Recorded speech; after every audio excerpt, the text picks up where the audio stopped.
Today's podcast is presented by Podgo. Podgo is the easiest way for you to monetize your podcast, providing podcasters with a flat rate for ad space so you can always know how much you get when you include an ad from Podgo. Apply today to become a member and immediately be connected with advertisers that fit your audience. That's podgo.co at podgo.co.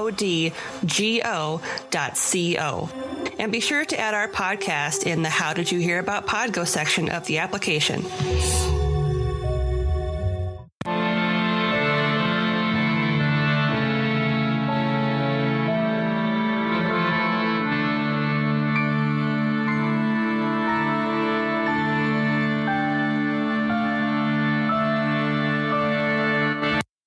Hello and welcome to Ye Olde Crime, where we discuss the funny, strange, and obscure crimes of yesteryear. I'm your host, Lindsay Valenti, and with me is my sister and co-host, Maddie Stengel. Hello. Hi. How are you? I'm all right. Yeah. Prior to us recording, I was telling Maddie that I cracked open the window in my office because it was like a sauna in here, and the breeze feels nice. Gotta love that winter breeze. Mm-hmm. I'm sure halfway through this recording, I'm going to be like, no, I'm cold. And I'm going to have to shut the window. Probably. So this episode comes out on February 3rd. Okay. Which is the day after our mom's birthday. She's a groundhog baby. She's a groundhog baby.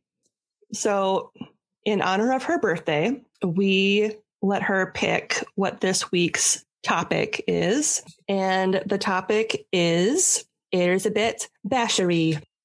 Yeah, she picked a real dark one. Otherwise known in the white person way of Elisabeth Báthory. Yeah. There's a lot of Hungarian in this. Okay. So you ready for it? I'm going to do the best that I can. I went through last night and made sure I phonetically spelled out everything, but I'm probably still going to f some shit up. So probably. It's okay. Sorry to Slovakia and Hungary and the Czech Republic. The Czech Republic and all of those, that cluster of countries. Many of them probably don't even listen, so it's fine. They're like, whatever. They're like, we don't care. A for effort. Who are you? Who are you? We don't care. So information was pulled from the following sources: a 2020 All That's Interesting article by Elizabeth Sherman, a 2020 biography article, 2020 History Daily article by Weird History, a 2018 Review of Historical Sciences article entitled Elisabeth Báthory, A True Story by Alexandra Bartoszewski. Awesome. I'm going to go with it. A 2014 History Today article by Richard Cavendish, a Britannica article, History.com, and Wikipedia. And links to all of these articles will be included in the show notes. So for those of you that don't know who Elisabeth Báthory is, trigger warning. Yeah, lots of them. This is going to be one nasty episode. So if any of the following bother you, murder, blood, incest, and extreme acts of torture, then you should probably skip this episode. Yep. And it's extreme acts of torture too. Yeah. Maybe watch some videos of screaming goats or kittens or compilations of wiener dogs running around in hot dog costumes. Bunny the dog using buttons, asking where her dad is pooping. Yeah. So our disclaimer is you've been warned. Right. And if you're like, fuck my shit up, let's go. Yep. Get ready. Strap on. Strap on and strap in. Let's get dark. All right. Elisabeth Báthory was born in Nyírbátor on August 7th, 1560, to Georgi and Anna Báthory. Lucky for her, she was born into a Protestant family that liked to, quote, keep it in the family. Yeah. And as a result, many of her relatives suffered from mental illness and other genetic disorders because incest. Awesome. Perfect. Elisabeth's parents often tortured their peasants for the smallest of offenses, usually in the presence of their daughter, and their reasoning was to teach her how to treat those who are beneath her. Cool. So she learned how to dehumanize at a very young age. Yep. Awesome. This is a great family. Mm-hmm. Starting out strong. They make a really, it'd be like FX's answer to all the TLC reality shows. Yep.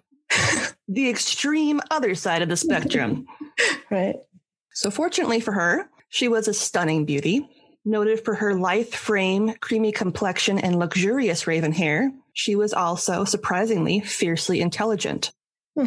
She spoke 5 languages: Hungarian, Slovak, Greek, Latin, and German, but that didn't spare her the indignities of her family. By the age of 4 or 5, she was already suffering from epileptic seizures and violent mood swings, in addition to suffering from painful migraines. Not great. No. At 4? 4 or 5, yeah. Wow. I can't imagine having a migraine at 4. Everything hurts when you're 4. Yeah. And at that time in history, the symptoms of epilepsy, or falling sickness, as it was commonly referred to, were treated by rubbing the blood of a non-sufferer on the lips or in a mixture for the sufferer to drink. Some treatments also included rubbing blood from non-afflicted people into the blood of those who suffer fits. So basically from an early age, she was already surrounded by blood. Awesome. And they kind of gave her a taste for it. This makes more sense now. Yep. Actually, as we go on. But damn, I didn't know that they did that. Yep. I didn't either. They should just use like leeches and not give them blood. Yeah. Weird. Okay. Yep. So in 1573, young Elisabeth, who is now 13, was promised to 15-year-old Ferenc II Nadolji. According to custom, she was sent to the court of her soon-to-be mother-in-law to learn how to properly manage the house. At 15? At 13. At 13. Oh, damn. Okay. So she was 13 and he was 15. He was 15. Got it. So during her engagement, it was rumored that Elisabeth gave birth to a daughter that was conceived by a lowborn lover. Uh-oh. To preserve her reputation, Ferenc had the man castrated and torn apart by dogs, while the child was hidden away by a woman that the Nadolji family trusted completely. Jesus. Yep. Wow. Okay. They also gave that woman explicit instructions to not return to Hungary while Elisabeth was still alive with the child. Okay. Honestly, probably for the best. Yep. And they also gave her quite a bit of money to live off of to support her and the illegitimate daughter. Honestly, she probably won life out of everybody in this story already. Yeah. She probably got the best thing. Yep. So Elisabeth and Ferenc's wedding took place on May 8th, 1575 in Vranov, which is located in eastern Slovakia, and was a celebration that lasted 3 days. So at this point, she was 15 and he was 17. Okay. As a gift, Ferenc gave his young wife the Gothic castle of Kastis, which is located in the rocky backwoods of Upper Hungary in the Little Carpathians. Okay. And this gift also included the 17 surrounding villages. So quite a big tract of land. Yep. Wow. Okay. So with their marriage, 2 of the most powerful families in Hungary were united. And unlike the Báthorys, who were inbred and riddled with mental illness, the Nadolji family were respectable, pious, and conservative. Wow. I'm surprised that they let her marry into them. Well, they both had a lot of money and they were both very powerful and didn't really have a choice, probably. And actually, in this next bit of information in my notes, you'll understand why. Got it. Okay. So you may be wondering why Elisabeth didn't take her new husband's last name. In fact, the Báthorys were much higher on the social ladder than the Nadolji family, which is why Elisabeth kept her surname. And in fact, Ferenc added her surname onto his own. Okay. That makes sense now. So it was more of a coup for his family than for hers. To move up. Yes. So newlyweds, Elisabeth and Ferenc lived in the Nadolji family estate, the castle of Savar, but they weren't always together. Ferenc spent most of his time away from his wife at war. 3 years after they married, he was off fighting the Turks in 1578 in what would go on to be known the 13 Years' War. That doesn't mean that Elisabeth was just sitting at home waiting for her husband. Yeah, she doesn't seem like the type. No. She was often traveling between numerous castles to oversee their estates, including the castle her husband had gifted to her, as well as to check on her multitude of servants. Check on them. Okay. Is that what she called it? to make sure they are properly tending to the estates in their absence. Ugh, okay. The couple spent 10 years together before the birth of their first child, Anna Nadoji, in 1585, followed by Orsolia in 1590, Catalin in 1594, Andras in 1596, who passed in 1603 at the age of 7, and Paul in 1598. So he was the only son. Okay. It's believed that they bore a sixth child and second son, who was named Miklos, but there are no records of him in Elisabeth's will, so it's believed he passed at infancy. Okay. Yeah, that kind of, if she's older too, and that, how many children did she have at that point? She had 5 at that point. Yeah. I feel like survival rates kind of get less and less during that time, the more children you had. Yeah. So by the time the Long War began in 1591, Ferenc, now 36, was labeled the Black Bey or the Black Knight. For funsies, he'd throw up pairs of Turkish soldiers before catching them on the tips of his swords, which was a super cool parlor trick. Gross. Yep. So he was just as dark as she was. If not more so, yes. More so, you think? Well, he was off slaughtering people all the time. And I think given a nickname like Black Knight is probably a good indication that he was terrifying. Yeah, but I feel like there's a difference in killing people for a cause in a war that you think you're right in term, as opposed to like killing for funsies. Well, we'll get into it. Your opinion might change. Oh no. Okay. Ferenc spent a majority of his marriage to Elisabeth off at war, but it's believed that when they were together, he taught her some of his favorite torture techniques. Okay. All right. Yep. Jesus. All right. All right. Again, graphic torture coming up. So if you're still here, get ready for some nightmare fuel. Awesome. Rumors began to circulate the village of Trenčín in 1602 that girls looking for work in the nearby Château castle were disappearing. But that wasn't all. There were rumors that some truly heinous atrocities were being committed against these missing girls at Elisabeth's castle. Lutheran minister István Magyari cried out against her and her crimes at the Vienna court, as well as to his congregation, demanding an investigation. I'm sure that went really well. Yeah. Tales were whispered about her beating her servants with clubs, burning them with hot irons, sticking needles under their fingernails, covering them in ice water before leaving them outside to freeze to death. That's the one I remember the most. Yep. In addition to covering them in honey, tying them down, and leaving them to be feasted on by bugs. Yep, that one too. More violent acts included sewing together the lips of seamstresses who displeased her, using scissors to cut off the fingers, noses, and genitals of her servants. Oh, God.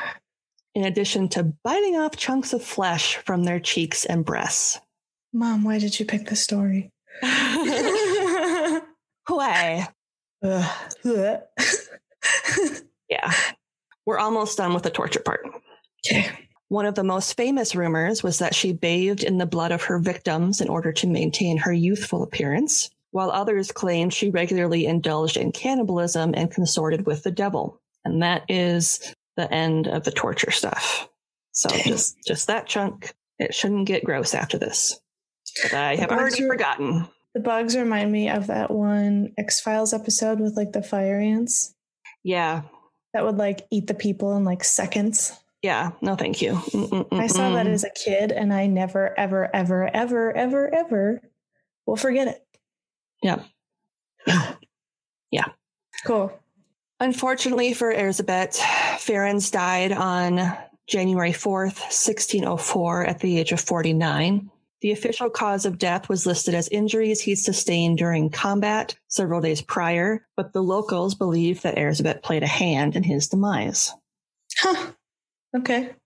It's more likely that whatever killed him started in 1601, so 3 years before. Okay. When he started to complain of debilitating leg pain.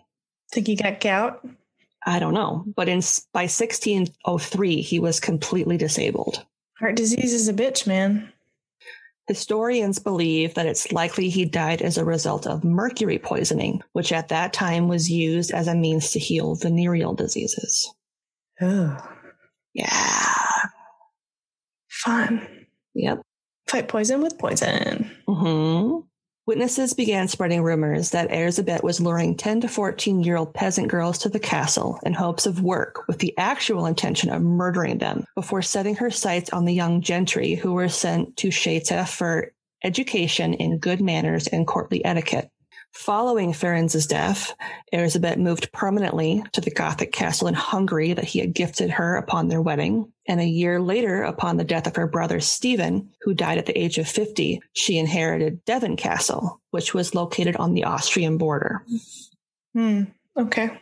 Elisabeth continued to manage her large estate until she was arrested on December 29th, 1610, by Palatine Georgi Thurzo.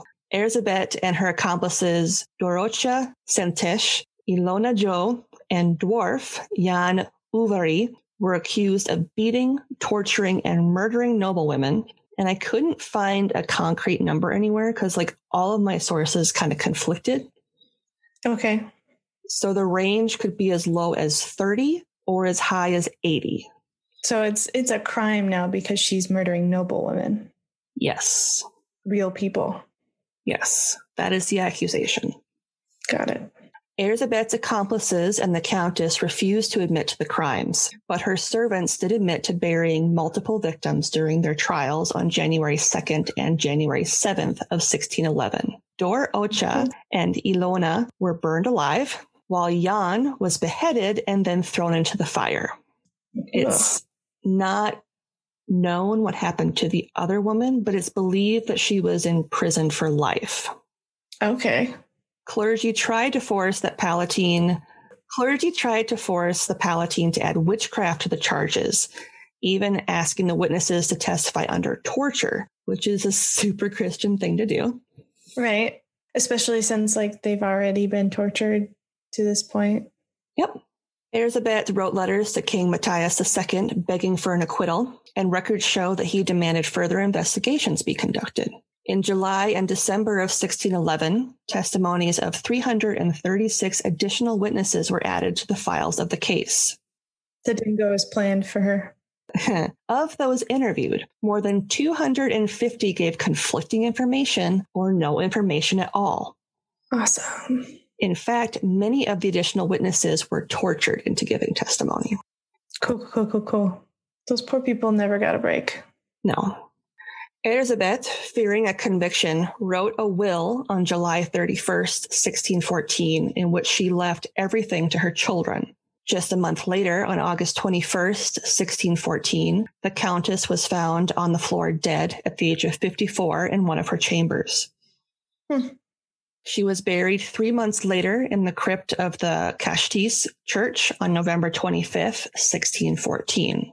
Unfortunately for her family, the locals demanded that she be removed, so she was reburied in 1617 in Nagycsád, which is located in northeastern Hungary. To add more intrigue to the story, her family crypt was open in 1995, and her remains weren't there. Ooh. Some historians believe she's buried somewhere in Budapest. The final resting place of the Countess has been lost to time. Creepy. So now we are going to go into some actual facts. Okay. Not that that wasn't true, but that there are some aspects of it that Were embellished or have been contested. Okay.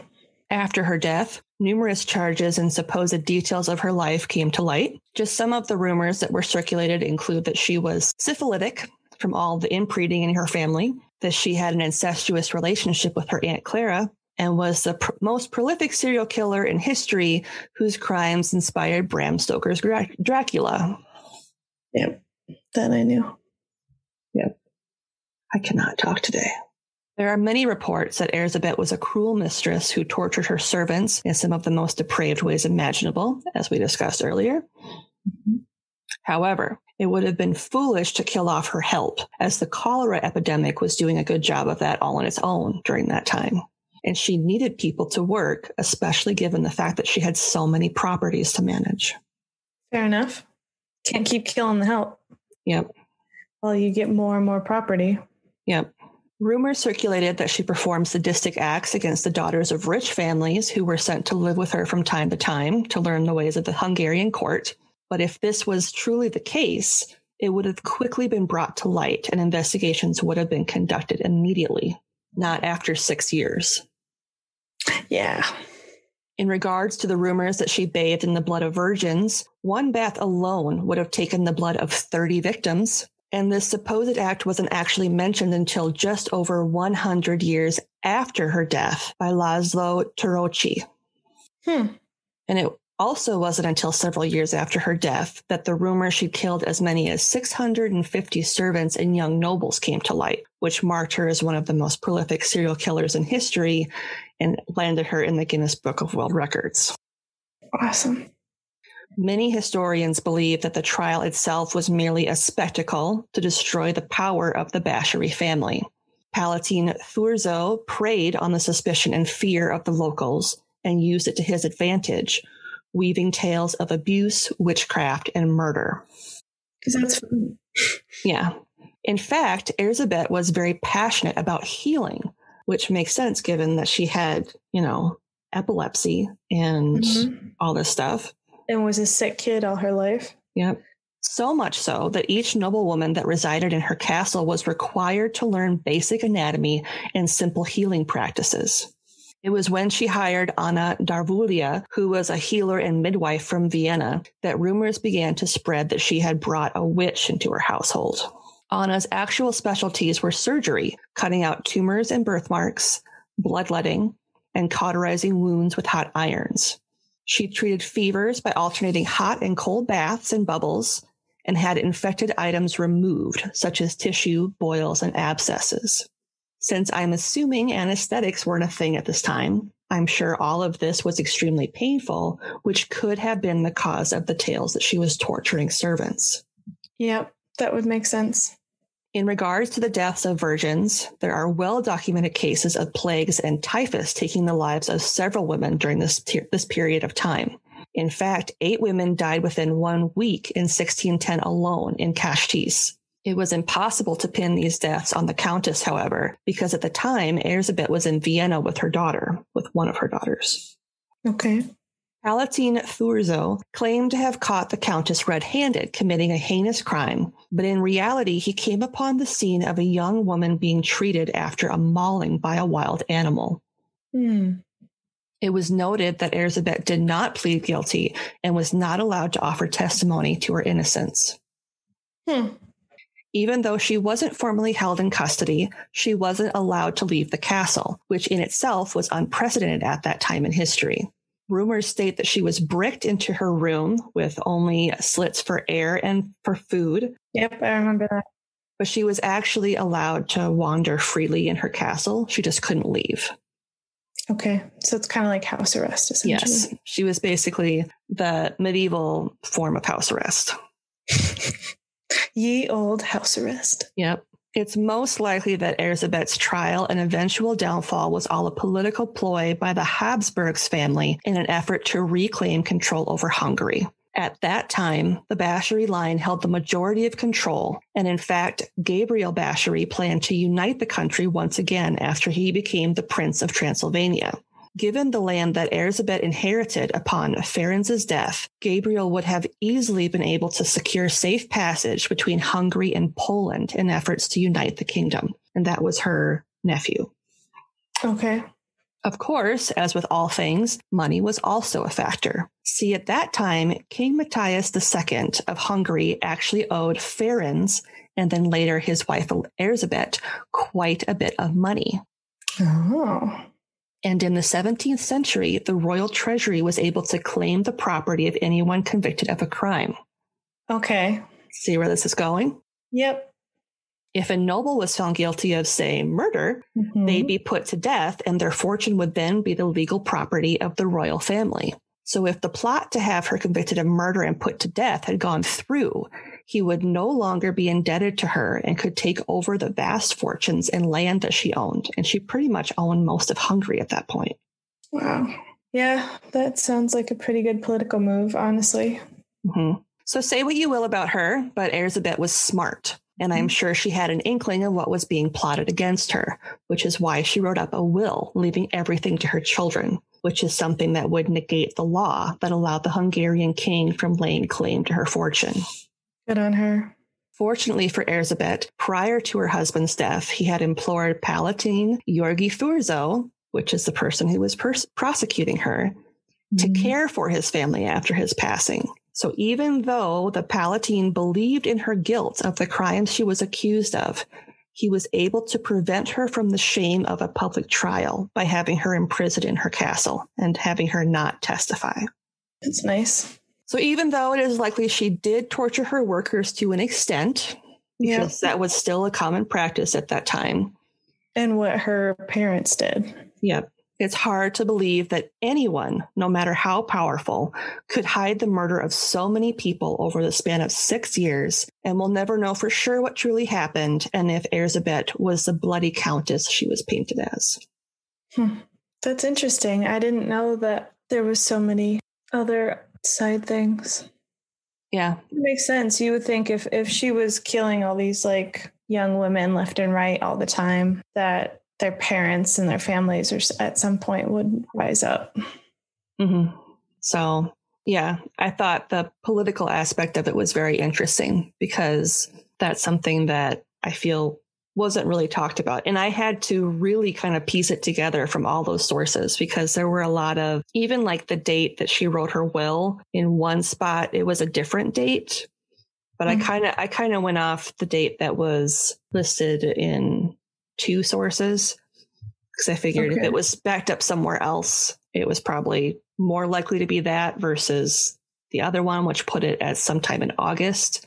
And I only found in one source that the night before she died, she had complained of being very cold.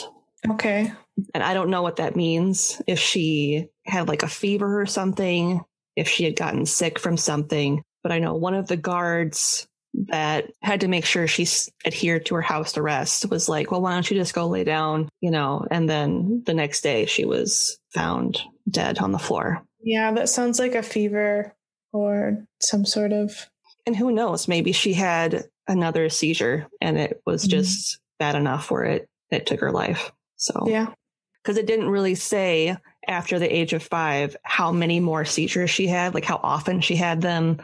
How often she had these migraines. So it's hard to say.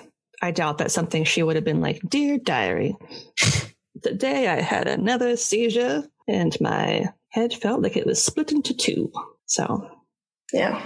And the number of like 650, there were a bunch of claims that one of her servants had seen this book that listed all the names of the people that she'd murdered. Yep, I remember that story. But of course, no book could be found. So it's like convenient. And honestly, most of the servants she had probably couldn't read. So how, even if she did have a book of some sort, how would she know it was people's names? It's true. For all we know, it was a diary. I don't know. Or it could have been her trying to work through, potions and remedies. If she was a healer, she would have. Yep. If those were her, like, quote unquote, patients too. Yep. Who knows? Names. It's, again, we'll never really know because for as prolific as she is, there wasn't a whole lot of concrete, like factual information about her actual history. Just retellings of the supposed crime she did, of all the like torture and all that kind of stuff. So there wasn't a lot of real historical facts. So yeah. Awesome. You're welcome, Mom. Happy birthday. Happy birthday.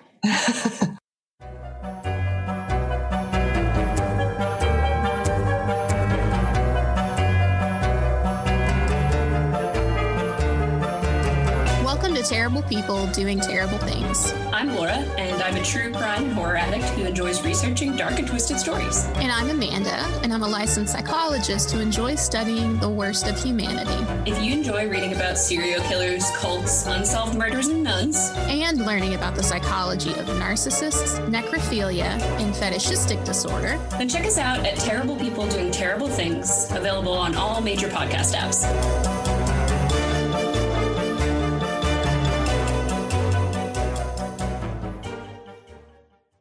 So this week's podcast plug is Terrible People Doing Terrible Things. Awesome. I thought it was fitting to use that one this week. Yeah. And it's run by Laura and our girl Amanda. Hey, girl. Hey. And it's a hilarious podcast where they take turns sharing stories about, you guessed it, terrible people doing terrible things. Yay. Just some of the stories they've covered include, they did Alfred Packer for one of them. Oh. Yep. They did the story of the Frenchman who ate everything. Yep. They covered, what's some of the other ones they've done? That one guy who kept getting poisoned and stuff, but he just wouldn't die. Do you remember that story? It was on Lore once upon a time. And this was back in the days when they would give people wood alcohol because it was prohibition. Yeah. It doesn't really ring a bell to me. A bunch of his buddies thought he had they were trying to rob him. And so they were like, well, we'll kill him to take his money. And they kept giving him wood alcohol and he wouldn't die. They gave him a sandwich that had ground up glass in it and stuff. And he ate it and he didn't die. And it was all this stuff. They beat the shit out of him. He didn't die. Yeah. Upstanding citizens. So if you like silly banter kind of like ours, I think you should check out their podcast because it's really funny. Seems very dark and weird. So if you're in that kind of mood where you kind of want to laugh, but also want to be grossed out, it's a good one to do. Yep. So this week's question comes from our boy Josh of the 4 Nerds by Nerds podcast. Okay. He wants to know, which of the founding fathers do you think is most likely to have been a serial killer? Okay. So that was the thing I was like, we're going to have to play a fun Google game. Yeah. So do you want to be the Googler and I can give you the names and you can find out what they're famous for or fun facts about who they are? And then after we go through all of them, we can pick who we think. Yeah. So the first one is Mr. John Hancock. Really? Mm-hmm. He was a patriot. They're all patriots. They all signed the Declaration of Independence. Right. He had that big ass signature. Mm-hmm. He was the first person to sign the Declaration of Independence. He was a part of a massacre, though. Oh, just kidding. He wasn't. JK. He was a part of a committee afterwards and be like, that was bad. Killing a bunch of people is bad, guys. What else am I supposed to do about John Hancock? So we just wrote down he's a patriot. He had a big ass signature and he was the first person to sign the Declaration of Independence. So that's John Hancock. What about James Madison? No, he was a dick. I think we're related to him. Really? Fuck. Yeah, he was a dick. Was a dick. Adding that to my notes. I mean, he was president. He was the 4th president, right? Yes. He was also a part of the House of Representatives. He was the 5th Secretary of State. He died of congestive heart failure. Oh, that sucks. John Adams is our next boy. Also a dick. Wasn't he the one that saw the witch, though? The Bell Witch? Was he? No, I think that was our boy George Washington. I don't know. Google it. Yeah, I'm just going to do Bell Witch president. Bell Witch president. Bell Witch for president. Andrew Jackson. Sorry. It was Andrew Jackson. No, he's not on this list. Okay, so John Adams. So he was a dick. Is he the one that slept with all Died on this? Independence Day. Oh, sucks to be you. He died on July 4th. He was the 2nd president of the United States. He didn't like the Stamp Act. Oh. Was the first person on the war on stamps, apparently. First vice president. Wasn't he the one that slept with all the slaves? I think that was all of them. Or am I thinking of Thomas Jefferson? One of them slept with a bunch of his slaves. Adams never owned a slave and declined on principle to use slave labor. Slave laborer saying, I have, through my whole life, held the practice of slavery in such abhorrence that I have never owned a Negro or any other slave, though I have lived for many years in times when the practice was not disgraceful, when the best men in my vicinity thought it not inconsistent with their character, and when it has cost me thousands of dollars for labor and subsistence of free men, which I might have saved by the purchase of Negroes at times when they were very cheap. Okay, I take it back. Good for you, John Adams. Yeah. I'm sorry I slurred your name. He just looks kind of persnickety. Yeah, he looks like he wouldn't be a fun guy to party with. No. He'd just be grumbling about how much he hates stamps. At post office. Yeah, he's not. Next up is our boy Ben Franklin. Yeah, he definitely killed somebody or did something weird. Did you know that like people think that he was a president? That's so funny. He had his own imaginary state for a while. He was the 6th president of Pennsylvania. Oh. Cool story, bro. He wanted the turkey for the... Oh! He was the first United States Postmaster General. Oh. What a little bitch. Oh, he was a vegetarian. Oh. Whoa. He declared the consumption of meat to be unprovoked murder. But he just started to eat fish. Fish don't have feelings. He justified the eating of animals by having observed that the fish's stomach contained other fish. He was excited by tofu. Ooh. Tofu gave him a boner. Didn't he do some... Wasn't he kind of freaky? He was into like freaky sex stuff. Yep. Freaky sex stuff. All right. Oh. What? Advice to a Friend on Choosing a Mistress is a letter written by Benjamin Franklin dated June 25th, 1745, in which Franklin gives advice to a young man about channeling sexual urges. Due to its licentious nature, the letter was not published in the collections of Franklin's papers during the 19th century. Federal court decisions from the mid to late 20th century cited the document as a reason for overturning obscenity laws, using it to make a case against censorship. Ooh. Interesting. All right. Our boy George Washington is up next. Honestly, he like murdered that cherry tree, so. Hates nature. Weird. It says cause of death, epiglottis. That's a body part. I don't understand. I need to know his death now. What? Epiglottis. He was the first president of the United States of America. Oh, his tongue swelled up and he died. Oh. That's a bummer. Swallowed his own tongue. Honestly, the first commander-in-chief. I do. Oh, he created Thanksgiving. Did you know that? No. Washington proclaimed November 26th as a day of Thanksgiving in order to encourage national unity. There you go, Biden. You got to create Thanksgiving 2.0. It'll fix all of the things. There you go. All right. I think we can agree that George Washington was a good dude. What about Patrick Henry? Ooh, he sounds like a dick. Sounds like a dick. Oh, yeah, he was tall. Because he was 6 feet. 6 feet.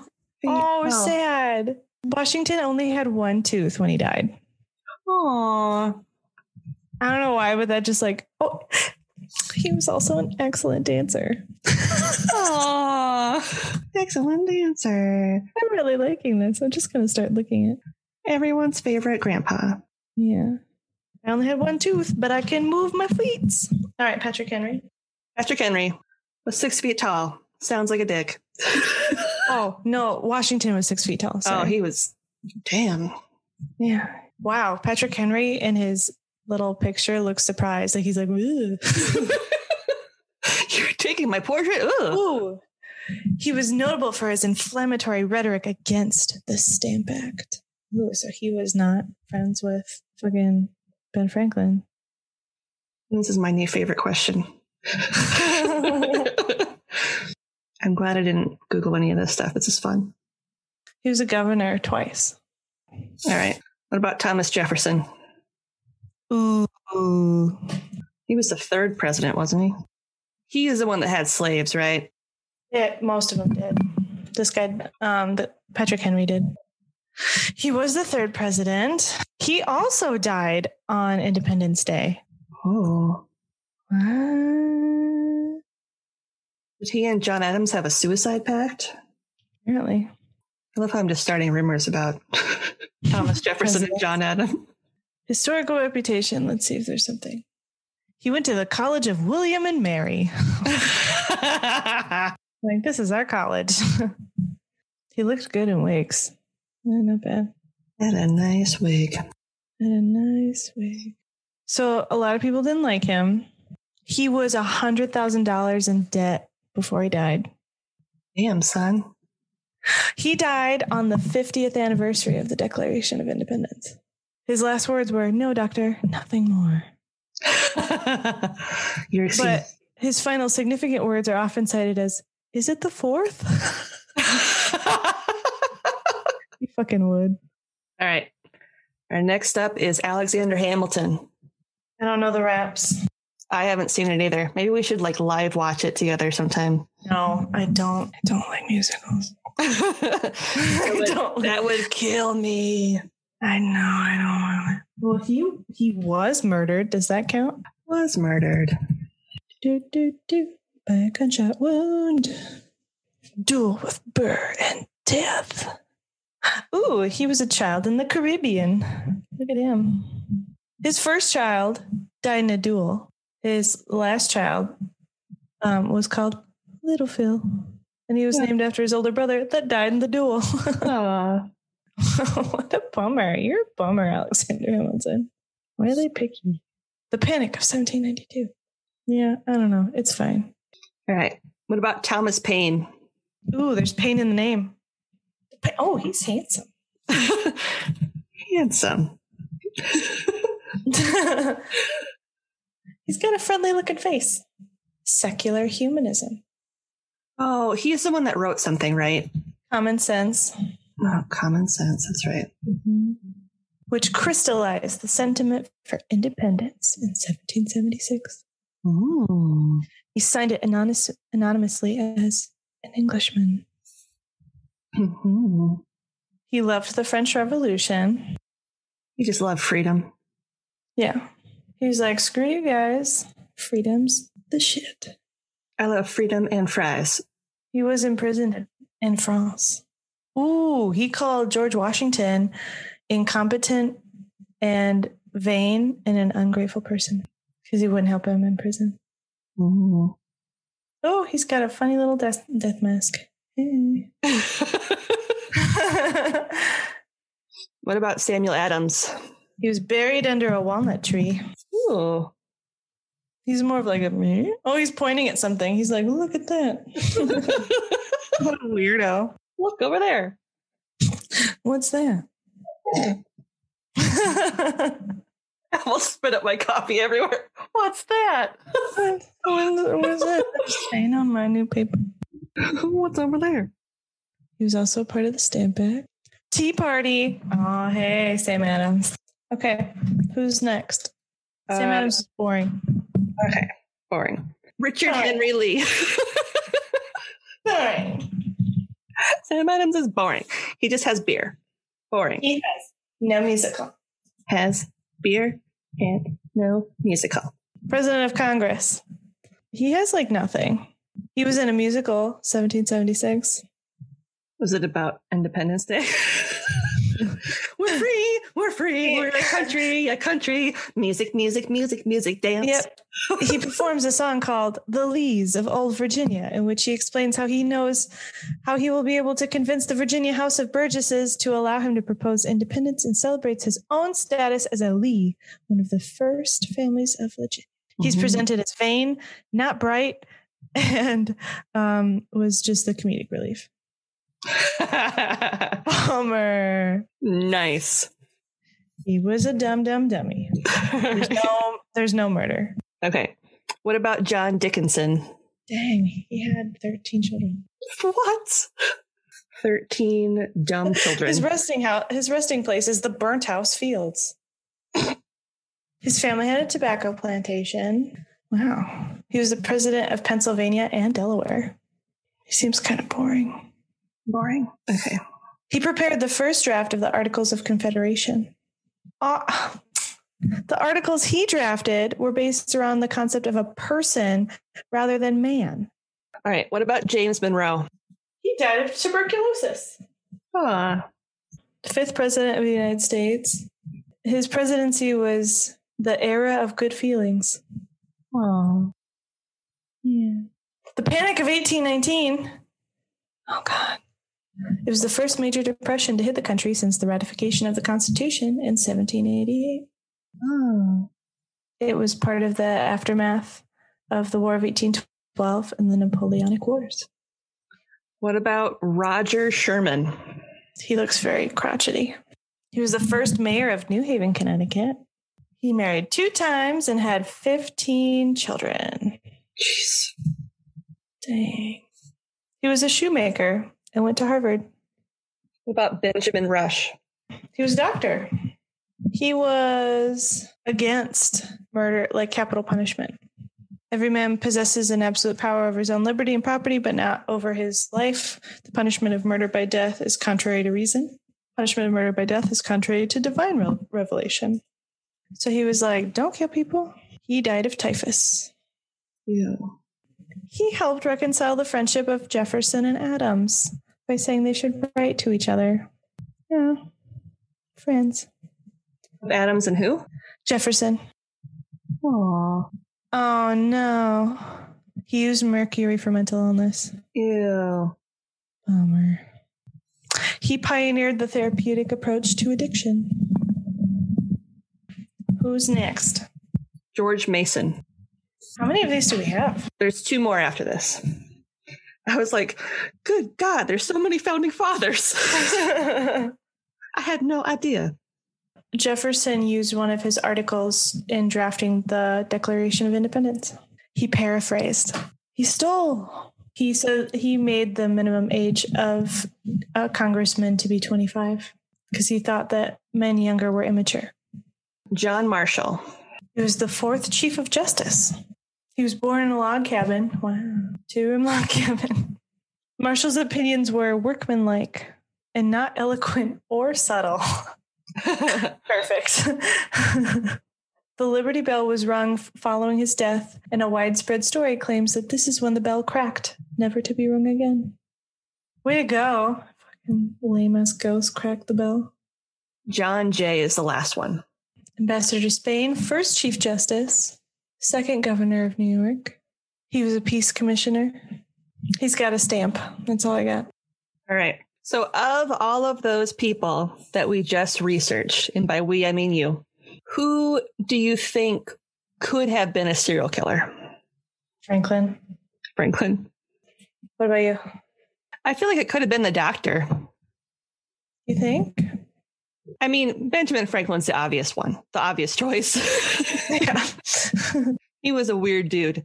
But I would say the doctor could have been one, even though he was against capital punishment. But he treated mental illness. So I'm going to say Benjamin Rush. Thanks for that educational question, Josh. We learned so much about the founding fathers and how boring they were. Yeah, they sucked. And now you know how boring they are too. You're welcome. Don't at me about Hamilton. Get out of my house. I don't want to watch it. You're welcome. So what's something good you'd like to share this week? I just want to let everybody know that I reached for the stars and got an exercise trampoline, a smaller trampoline, and it has an arm thing for safety or whatever. So you don't just springboard yourself off of it. Oh my God, it's so fun. It's the most fun. And Mom and Dad have used it too. So in your face. Now I am just going to practice and prepare for when I get the big one. There you go. Hashtag Team Trampoline. Hashtag Team Trampoline. What about you? I think my something good this week is on Thursday. I was able to be kind of like a last minute surprise guest for Kina and the Historical AF podcast. Okay. And I talked about cats from like Japanese folklore. Cool. So I got to talk about that. And one of my favorites was talking about the Bakaneko prostitutes of the Edo era and how there was this belief that you had to be careful if you were looking to have sex in the Edo era because the woman that you purchased could have potentially been a cat person in disguise and eat you after they had sex with you.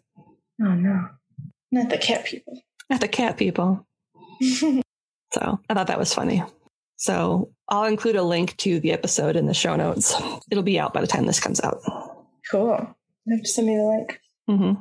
Ready to rock? Yeah, let's do it. All right.